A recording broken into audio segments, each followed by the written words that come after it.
Before Ubisoft's corporate overreach, they made this gem. Back in 2003, they released an absolute bombshell that was Prince of Persia: The Sands of Time.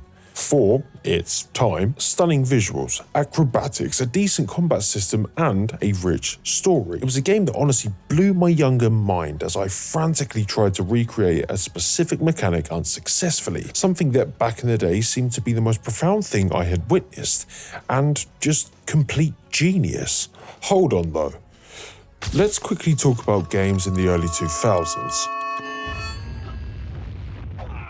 Platformers were brutal. The setbacks that would occur from failure often led to frustration that killed the pace of the game, which made me want to give up. It wasn't until I was older that I realised this was the design philosophy of the time. Developers wanted to extend playtime, and difficulty was the way to achieve that. Save points were scarce and checkpoints was sparse, meaning failing a level would put you back way further than modern-day players would expect. The simple things that we take for granted these days because of the shift from static minimal guidance to player-centered design philosophies through the generation of consoles makes a huge difference. And by that I mean having the advantage of complex lighting systems, realistic physics simulations, level design articulations that guide you, borderline hand-holding shit. When you see a puzzle coming up, head into the options menu and reduce the dialogue option to 0. Just assistance. Back in my day, we were dropped into the action and expected to just get good at it, with sheer persistence and little explanation. Although making me think the entire world was just one cynical ball of mess, it was a natural part of the gaming experience, making our time as players less streamlined, with trial and error being fundamental to our playing experience in order to chase after mastery of the game that we had just bought. But that philosophy didn't exist just because of design choices. In fact, it was also because of hardware constraints. Look, the PS2 was a beast. In my ever so humble opinion, it's the king of consoles. But with only 32 megabytes of RAM, it also was a tight squeeze for developers. That tiny memory stash had to juggle everything. Game logic, animations, AI, and entire levels, so devs were constantly swapping assets in and out just to keep things running. And the 4 megabytes of video memory? Brutal. And that classic texture pop in massive open world games, for instance like GTA San Andreas. With no hard drive, everything had to stream straight from the slow DVD drive, leading to long load times and sneaky walkarounds like hiding load screens. But despite that, developers got crazy creative and managed to push the PS2 to its legendary status that it is. Why is any of this relevant? Well, Prince of Persia.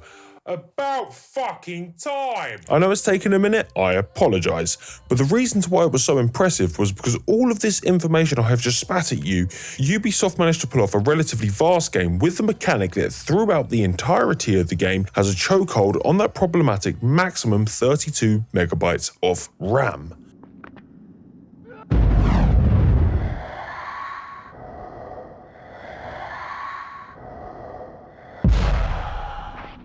Orgasmic.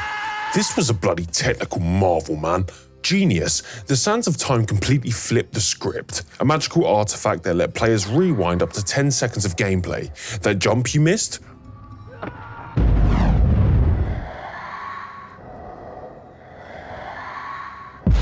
Rewind, try again. Got hit by an enemy combo?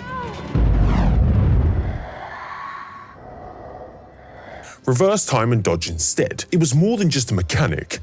It was a lifeline, because failure was a learning moment instead of a punishment. The problems that existed for me within other platformers that just rained shit on you for messing up were no longer there as long as you played by the rules. Exploring and finding secrets within linear design rewarded you. Engaging in combat gave you a purpose that was far greater than progression, and it all tied into the plot. So, how was it done? Well, I'm bloody glad you asked. And that means that, yes, out of the 32, let's say there's 2 megs, I don't remember the number, that is always dedicated for the rewind only, and then everything else. Ubisoft created a system that tracked events in the game world, functioning like a rolling memory bank. This system recorded key gameplay data for up to 10 seconds, storing game states. basically screenshots of everything happening at a specific moment within the game, including the player's position, actions, environment, and physics. When the memory bank reached its limit, it would overwrite the oldest game states to make room for the new ones, ensuring continuous tracking without excessive memory usage. When the time rewind feature was activated, the game would play back these saved game states in reverse order, effectively recreating past moments and producing the smooth rewind effects seen in gameplay. Like I said, bloody genius, but it wasn't the first to do it. Despite Google's dumbass AI thing, the first 3D game to use time reversal was Blink's The Time Sweeper, another platformer that launched a year before Prince of Persia: The Sands of Time. Blink's The Time Sweeper puts you in control of a rubbish-collecting cat. Yeah. The game's big hook was its time manipulation mechanics, allowing players to rewind, pause, slow down, or fast-forward gameplay. Sounds cool, right?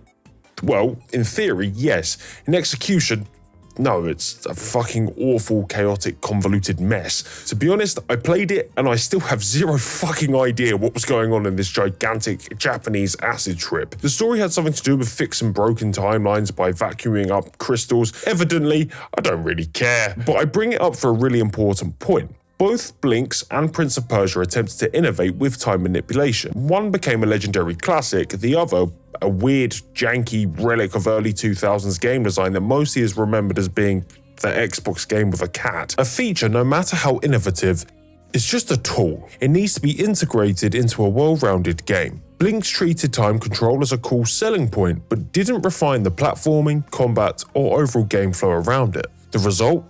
A game that felt more like a tech demo for Xbox hard drive capabilities than a cohesive adventure. So although Prince of Persia may not have invented the idea, it certainly set the gold standard for how time manipulation should be done in games. Good game design isn't about having a cool feature. It's about making sure that feature feels natural, intuitive, and fun. And that's exactly what Ubisoft used to bring to the table.